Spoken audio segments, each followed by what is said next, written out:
ఎప్పటికీ వాళ్ళకు ఒకటే లక్ష్యం, హిందువులను అంతమొందించటం, ప్రపంచంలో ఇస్లాం మతం మాత్రమే పాతుకుపోవాలి అనే ఆలోచనతో లక్ష్యంతో వీళ్ళంతా పనిచేస్తుంటారు అనడానికి ఇగో ఇక్కడ ఈ ఉగ్రవాదుల మూకను చూస్తేనే, డాక్టర్ల మూకను చూస్తేనే మనకు స్పష్టంగా అర్థమవుతుంది. ముస్లిమ్స్ అందరూ ఉగ్రవాదులు కాకపోవచ్చు, కానీ ఉగ్రవాదులు అనబడే వాళ్ళు మాత్రం ముస్లిమ్సే అనే విషయం మనం ఇక్కడ స్పష్టంగా తెలుసుకోవాల్సింది.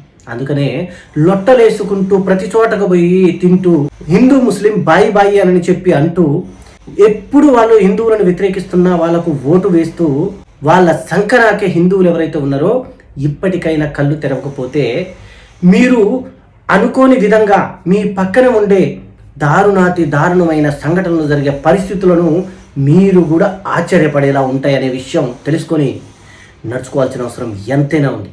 ఇప్పటికైనా మన చుట్టూ పొంచి ఉన్న ప్రమాదాలు ఏవైతే ఉన్నాయో ఇలాంటి వాటిపై మనం ఒక కన్ను వేసి ఉంచాల్సిన అవసరం ఎంతైనా ఉంది అని తెలియజేసుకుంటూ సెలవు తీసుకుంటున్నా. జై శ్రీరామ్, భారత్ మాతా కీ జై.